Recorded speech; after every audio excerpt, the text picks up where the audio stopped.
Hi hello welcome to 24/7 news TV. ఈ రోజు మనతో పాటు బీఆర్ఎస్ పార్టీ లీడర్ శ్రీకాంత్ సముద్రాల గారు ఉన్నారు. ఆయనతో మాట్లాడతాం. హాయ్ సార్, నమస్తే. నమస్తే అమ్మా. సార్, ఇప్పుడు సీఎం రేవంత్ రెడ్డి గారు కొన్ని కామెంట్స్ చూసుకుంటే కృష్ణా జిల్లాలో కేసీఆర్ వల్లనే ఎక్కువ నష్టం వచ్చింది, ఒక్కో దెబ్బకు ఒక్కో కొరడా అంటే 100 కొరడాలు కొట్టాలి, ఒక్కో తప్పుకు ఒక్కో కొరడా అంటే 100 కొరడాలు కొట్టాలని సంచలన వ్యాఖ్యలు చేయడం జరిగింది. సో ఎలా చూడాలి సార్ ఇట్లా మాట్లాడడం?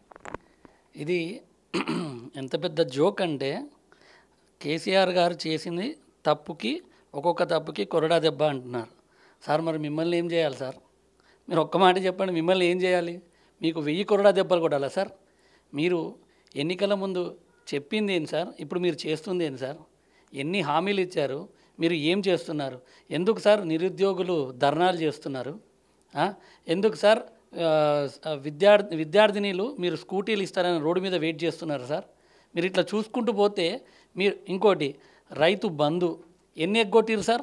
రైతు బంధులు కూడా 2-3 సార్లు ఎగ్గొట్టిరు సార్. మీరు పింఛన్లు ఇస్తున్నారా సార్? పింఛన్ ఎంత అన్నారు సార్? అరే కేటీఆర్ ఇటు చూడు 4000 అని కోమటిరెడ్డి వెంకటరెడ్డి అన్నగారు అనడం జరిగింది ఆ రోజు. మరి ఆ 4000 ఏమైనాయి సార్? పింఛన్లు ఇస్తున్నారా సార్ మీరు? ఇట్లా చెప్పుకుంటూ పోతే ఇంకా మిమ్మల్ని ఏం చేయాలి సార్? సరే, కృష్ణా జలాల గురించి మాట్లాడుతున్నారు సార్. నీటి గురించి తెలంగాణ భౌగోళిక పరిస్థితి గురించి కేసీఆర్ గారి కన్నా కూడా మీకు ఎక్కువ తెలుసా సార్? ఈ విషయంలో నవ్వు వస్తుంది సార్ అందరికీ, ప్రజలే నవ్వుతున్నారు. ఒకటి, ఆయన ఉద్యమం చేసి తెలంగాణ సాధించిన వ్యక్తి, నీళ్లు నిధులు నియామకాలు గురించి కొట్లాడి ఉద్యమం చేసిన వ్యక్తి. మీరు ఉద్యమం టైంలో ఏడున్నారు సార్? మీరు ఎక్కడ మీ పరిస్థితి ఏంటి సార్? అప్పుడు మీరు ఏమంటే కాలం బాలేక సరే మీకు దేవుడు ఒక అవకాశం ఇచ్చిండు కాబట్టి అసలు ఈ అవకాశం ఇవ్వడం వల్ల కూడా ఏంటి, ఎవరి సత్తా ఏంది, ఎవరు ఏంది అనేది కూడా ప్రజలకు ఒక క్లారిటీ వస్తుంది సార్. మీ వల్ల, మీ పాలన వల్ల కూడా ఒక క్లారిటీ వస్తుంది. కృష్ణా జలాల గురించి మాట్లాడుతున్నారు సార్ మీరు. కృష్ణా జలాలు ఇప్పటి వరకు మన తెలంగాణ వాటా ఎంతనో తెలుసా సార్? బీజేపీ అంటారు కదా సార్.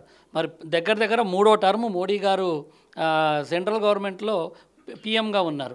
మరి ఎందుకు సార్ తెలంగాణకి కృష్ణా జలాల్లో వాటా తేలుస్తలేరు? ఎందుకు తేలుస్తలేరు సార్? ఫస్ట్ అది అడగండి సార్. శాశ్వతంగా మనకి ఎంత వాటా, తెలంగాణకి కృష్ణా జలాలపై వాటా ఎంత అనేది మరి మీరు 2 ఏళ్ల నుంచి మీరెందుకు అడుగుతలేరు సార్? మీరు అడిగిరా సార్? కేసీఆర్ గారిని కొరడా కొడతారా సార్ మీరు? కృష్ణా జలాలు ఏదైతే ఇప్పుడు ప్రస్తుతం టెంపరవరీగా నడుస్తున్న స్కీములు సార్ అవి. అంటే ప్రతి సంవత్సరం మారుతూ ఉంటుంది. మనకున్న పరిస్థితులకి ఎంత పరివాహక ప్రాంతం ఉంటుందో దానికి తగ్గట్టుగా మనకి ఎంత టీఎంసీలు వదలాలో అంత మనకు వదులుతున్నారు సార్. ఇది తాత్కాలికం అంటారు సార్ దీన్ని. మీరు సీఎం గారు, మీకు అన్నీ తెలవాలి సార్ ఇవన్నీ. సామాన్య రైతులకు కూడా తెలుసు సార్ ఇవన్నీ. మీరు ఎంత చెప్పినా నమ్మేటోళ్ళు లేరు, వినేటోళ్ళు ఎవరు లేరు సార్. ఊర్లలో పోండి సార్. ఇప్పుడు ఎందుకు సార్? ఇప్పుడు మీరు స్థానిక ఎన్నికలు పెడతారు కదా సార్, పెట్టుర్రి. మీకు రైతులు ఎట్లా జవాబు చెప్పాలో అట్లా జవాబు చెప్తారు సార్. మీరు కొరడా కొట్టుడేం సార్? రైతులే కొడతారు మిమ్మల్ని కొరడా దెబ్బలు.